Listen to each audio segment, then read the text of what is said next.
What's he up to, man? What's he doing? Get ready to fly!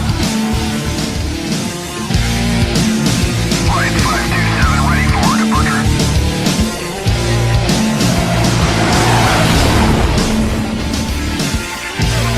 Get ready to fly!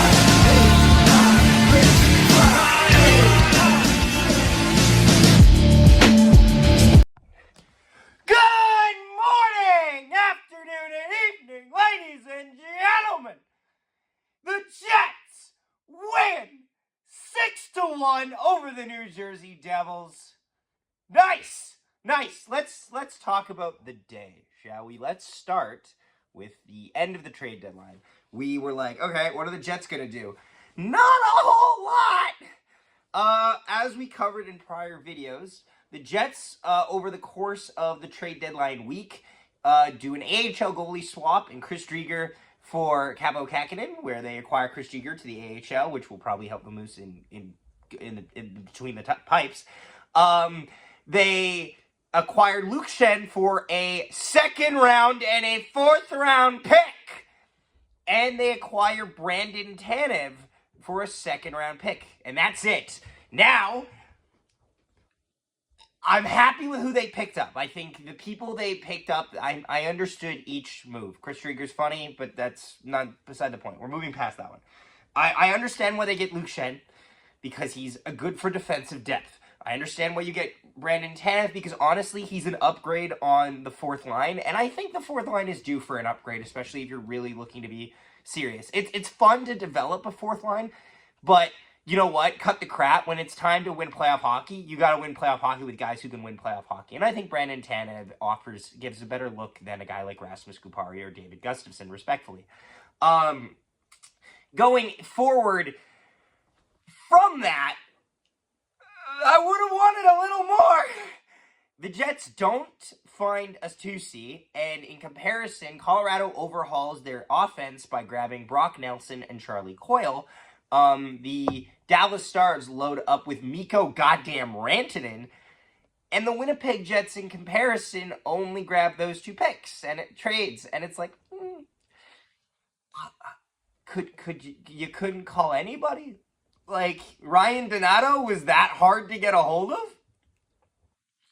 I would have arguably sent a first-round pick over for Ryan Donato, not gonna lie, but that's beside the point. Like, it's disappointing. I think this trade deadline, if you look at it right as it happens, it's disappointing. There was so much more you could have done. And I understand rewarding players by saying that they are good enough to win, but also, too, I think this team sometimes has a disconnect between chemistry and loyalty to the reality is that you can't just win being loyal. You need to make hard decisions. And sometimes, even though players have been with a long time, you have to make the decision to trade those guys. And it's tough. I know. I've watched it happen. But if you don't, you'll never be able to truly get better than the standard that you've set, if that makes sense. Look at the Avalanche. They traded for Casey Mittelstadt last year, and then this year they're just like, you suck, so you getting traded back. Like, it's transactional. It has to be a little bit transactional, and I get it with Winnipeg. It's a harder market to get guys to want to play for, but that is what it is. Let's get into the game, shall we? The Jets come out flying and pummel the New Jersey Devils. They jump on them early. The fourth line has Brandon Tanev wearing the number 73, formerly worn by Parker Ford, since Gabe Vilardi, of course, is 13. In terms of number hierarchy, Brandon Tanev gets a pick before Parker Ford, obviously. But they have Barron center, Iafallo, and Tanev. And I'm gonna be honest. The idea of, they were so close to having, honestly, an ideal fourth line. If that fourth line is Vlad Namestnikov, Vlad, Iafallo, Tanev, I would argue that depth is really impressive, but you're just one short. You got Barron there. And Barron's kind of an offensive vacuum. He doesn't do a lot. That being said, the fourth line does a great job to get out of danger in their own zone. Dylan DeMello makes a great defensive play in the crease. and back the other way. The Jets make them pay. Miller fires it, which he should do more often, by the way, and Iafallo jumps on the rebound. Yeah. Yes! Yes! Let's go! I believe Brandon Tanev is on the ice for that as well, too, which will be his first plus as a Winnipeg Jet since returning to the roster. The vision! And it's great. The fourth, anytime a fourth line can get a goal, that's a +1 from Brandon Tanev. Anytime the fourth line gets a goal, that's an energy boost right there. It's guys who don't get a lot of minutes getting points for your team. You love to see it. Logan Stanley gets a second assist on that. Okay, sure. I don't want to see Logan Stanley at all. I want to see Colin Miller and Luke Schenn as our bottom pairing defense, because if it's Luke Schenn and Logan Stanley, that is the slowest pair I've ever seen. So Jets take control there. Honestly, it's a good first period. They get a couple good looks. They minimize scoring chances. Let's take it right into the second period now. The second period is where the Jets start to just jump on the Devils. They get a power play opportunity, and just moving the puck with pace. Devils get a couple clears. Jets don't give up. And as the penalty, in the back half of the penalty, Nikolai Ehlers just walks in. He's given way too much room. They were giving way too much room to Ehlers whenever Ehlers drifted to the left side of the net, and I couldn't understand why. I thought he was going to walk out and just rocket it, but he shoots it, looking for a rebound, and it goes right to Morrissey, who just tattoos it in the back of the net. Yes! Let's go! Woo! There it is. Morrissey drops in and just smashes it into the back of the net. Let's go.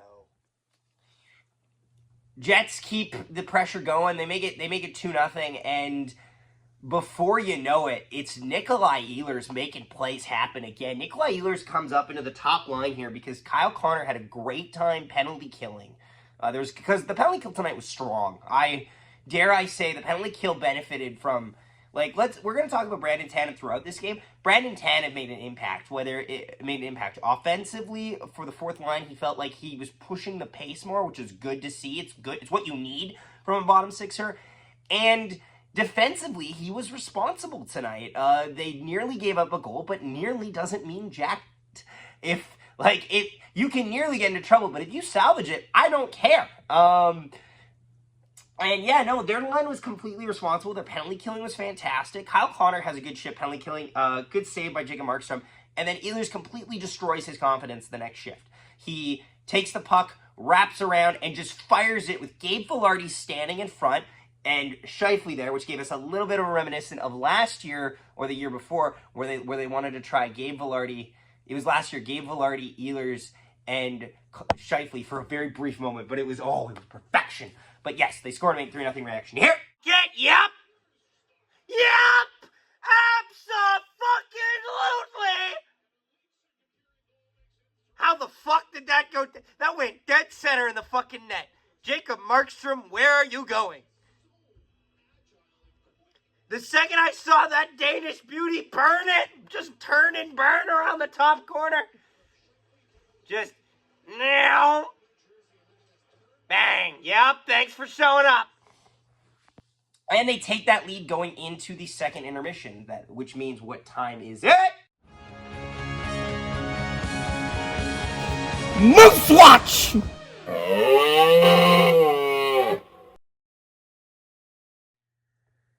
It's Moose Watch, so I don't know. The Moose are injured to crap. Chris Drieger, Thomas Milic bobblehead night is tomorrow. If anyone is going to that game and you are getting a spare bobblehead, I want it. You contact me, I will pay you. I will pay you $15. I will pay you $10. I do not care. I want that bobblehead. I want it. I want it. I will pay you if you obtain it. Yes. But yes, that's beside the point. The defense group, the goaltending looks interesting. I'm curious to see if the Winnipeg Jets bring in, or if the Manitoba Moose bring in a couple more guys, like sometimes they have guys try out for the team still on AHL tryouts. They have still Colson Gengenbach, I believe, up there. I imagine he'll be dropped pretty soon. I think mostly it's just like they like getting looks on players. The only AHL player that they have signed that hasn't played for the club yet is Derek Louis-Jean, who has been played his entire season with the Norfolk Admirals. It's interesting to see what the inner dynamics of the Manitoba Moose are. Overall, I think it's interesting. I think the captain, Dominic Toninato, has been impressive down there. Not world-beating. I don't think anyone has. But it's fun. They're fun. They're kind of fun. I'm curious to see when other younger talent will join the team, though, honestly. Also, Fabian Wagner scored his first AHL goal. You love to see it. But yes, that was Moose Watch, and let's go into the third period. Oh no! Dawson Mercer makes it 3-1. It's fine. It's fine. Not an ideal start to the period. Just calm the hell down. I think Hellebuck doesn't get as far across as he likes to here. It's fine, though. It's all good. Relax. Yeah, Hellebuck just doesn't read it properly. I didn't get overly worried as much as I got annoyed that we gave up the shutout, because Hellebuck hasn't got a shutout in a while. He's been obviously the best goalie, but he hasn't got a shutout. He hasn't got those big accomplishments, and I really want him to get those. That being said, that's the only goal that the Devils score, so there's no big deal there.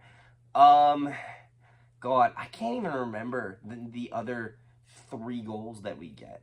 I know there's a Kyle Connor goal somewhere, and there's a Cole Perfetti goal, and there's one goal before that. There's an Adam Lowry goal.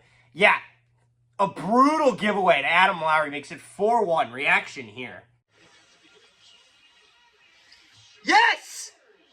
Yes! I have no idea how that happened.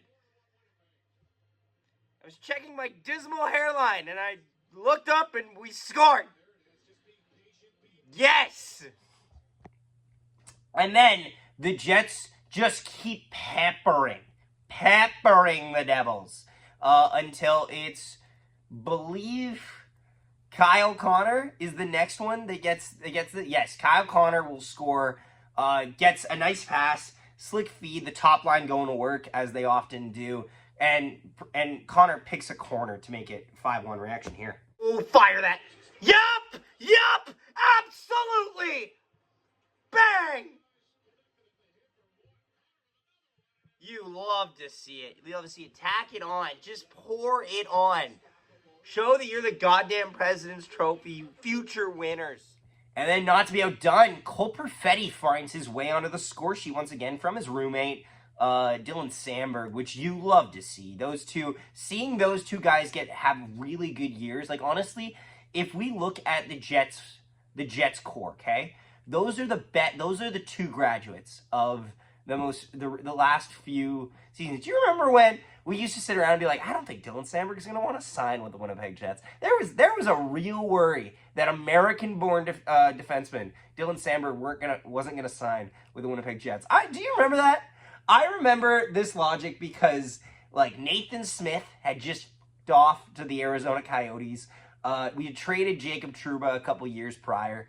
I just remember this, and I was like, oh man, I think we're gonna lose him and Jonathan Kovacevic and maybe Logan Stanley, because I was delusional back then a bit, I guess. And now here we are, and Dylan Sandberg has been a lights-out defenseman who I'm so proud to see just perform every night. He puts one off the backboard. Perfetti scores. If I haven't queued it up, here it is. I turn off my phone for a second, and Cole Perfetti adds to the lead. Good for him, honestly. Fetz has been, like, it's good for Perfetti to get points, honestly. This is another big year for him. He's trying to get up to hopefully 50 points on the year if he can make it. Yeah, he's looked good this season, and this is another great goal for him. And yeah, Fetz, another standout who has finally worked his way up into the ranks as being a regular NHLer. And I'd love to see that. I'm curious to see who will be next, or if we'll have to wait a while. But No, and then the Jets just ride it out. They just ride it out. And honestly, 3 stars of the game. Honorable mention is going to go to Brandon Tanev. His first game with the club in about 6 years. And he looked phenomenal out there. He looked fantastic. He obviously not the player he used to be, but he looked good in his role tonight. I'm really proud of that. 3rd star of the game is going to go to Josh Morrissey, goal and assist. 2nd star is going to go to Nikolai Ehlers. And top star, 1st star of the night, is going to go to Kyle Connor for the multi-point game that he had. Let me know down below your thoughts on this game and on the trade deadline as a whole. Please leave a like and subscribe on the channel. We're trying to hit 2,000. We've kind of stalled out. It's okay. We're still uploading. Thanks so much for watching, and we'll see you next time. Nikolai Ehlers chips it through, gets it right.